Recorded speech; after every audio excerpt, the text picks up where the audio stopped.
Welcome back to my channel. Today we are going to learn about physical changes.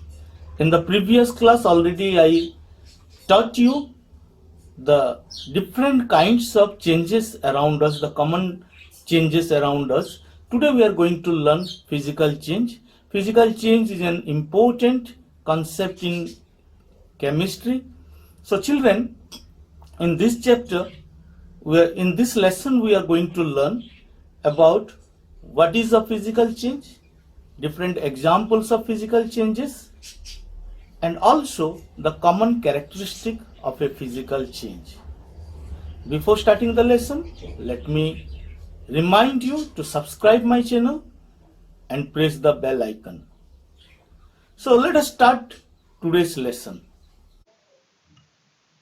So what is a physical change? A temporary change in which no new substance is formed and can be reversed by reversing the condition is called a physical change. Here you can see two main points. First one, no new substance is formed. No new substance is formed. That is the first thing we have to see in a physical change. And second one, can be reversed by reversing the conditions. So it is a temporary change and it can be reversed by reversing the condition. So these two things if you see, then you can say it is a chemical change. Okay. Now let us discuss some example of physical change here. First one we will see glowing of electric bulb. When an electric bulb glows, when we switch on an electric bulb, then it glows, and when we switch up the electric bulb, then the glow disappear. So this is a physical change. Why it is a physical change? Because first one, this is a reversible change. When we switch on it glows, when we switch up the glows vanishes. Second one, in this change, no new substance is formed. So this is a physical change. Next example we will see, and that is, you might have heard about the word thermal expansion. So what is thermal expansion? When we heat any substance, the substance expands. When we cool it, it contracts. So that is known as the thermal expansion. When a substance is heated, it expands, and this process is known as, this phenomenon is known as thermal expansion. So when we heat a substance, then it expands. On cooling, it contracts. So what we can say, it is a physical change. You might have seen that an inflated balloon often bursts on its own at a birthday party. Why? Because the air inside the balloon expands when the balloon remains near a hot bulb for a while. So because of the heat produced by the bulb, the balloon expands, the air inside the balloon expands, and ultimately it bursts. So this is also a physical change. Why it is a physical change? Because this change is a reversible change and no new substance is formed. Here you may argue that, sir, bursting of balloon is not reversible in nature. So one thing I must tell you, bursting of balloon may not be reversible, but here no new substance is formed. That is the first criteria of a physical change, and thus bursting of balloon is a physical change.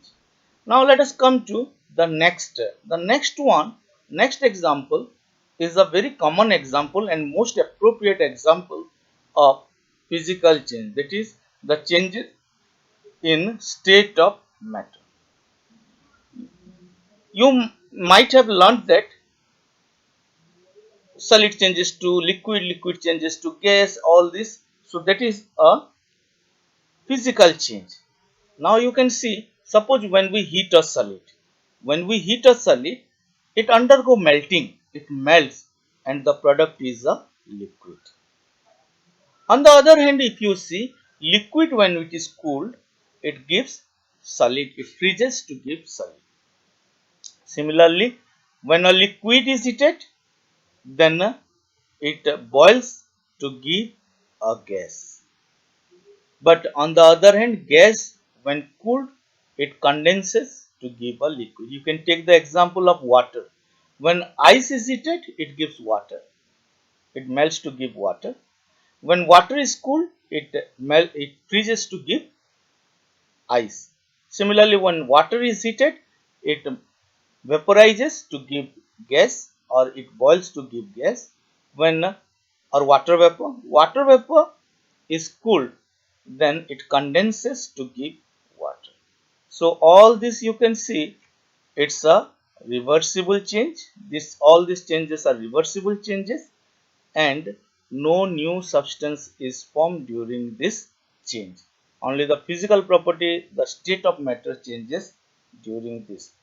Here you can find one thing, there is a change in the kinetic energy of the particles. When solid is heated, it absorbs kinetic energy, its kinetic energy increases and it forms liquid.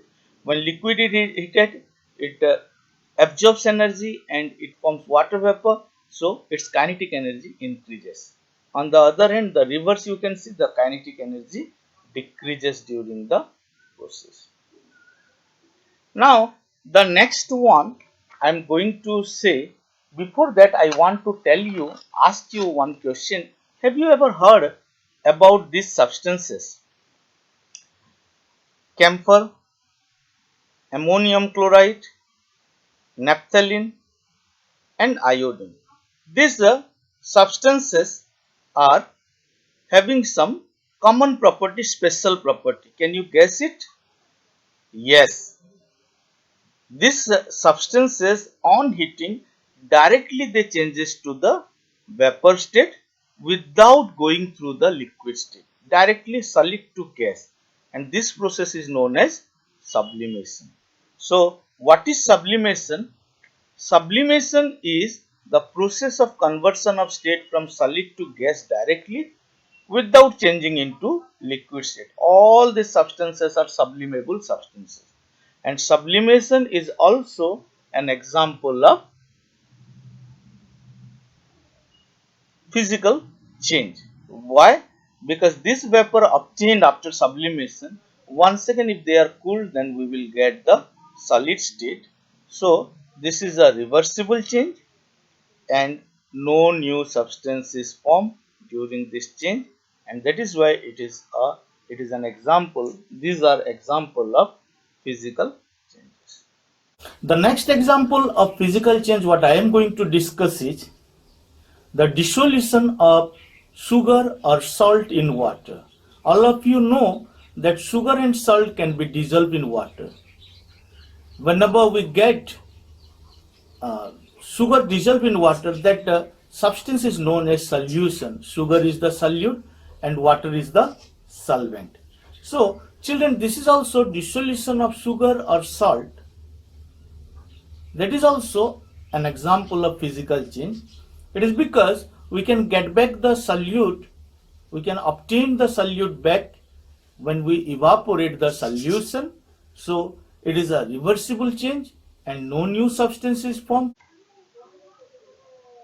Now we are going to learn about the characteristic of a physical change. What are the general characteristics? First characteristic and most important characteristic, in a physical change no new substance is formed. Secondly, it is a temporary change and it can be reversed by reversing the condition. It is a reversible change. Third one, you can see there is no change in mass during a physical change. If you keep 1 kg of water inside the refrigerator, then you will get 1 kg of ice back. So there is no change in mass during a physical change. And last one, there is either a low or no energy change during a physical change. So children, these are the characteristic of a physical change. So thanks for watching the video. Have a nice day.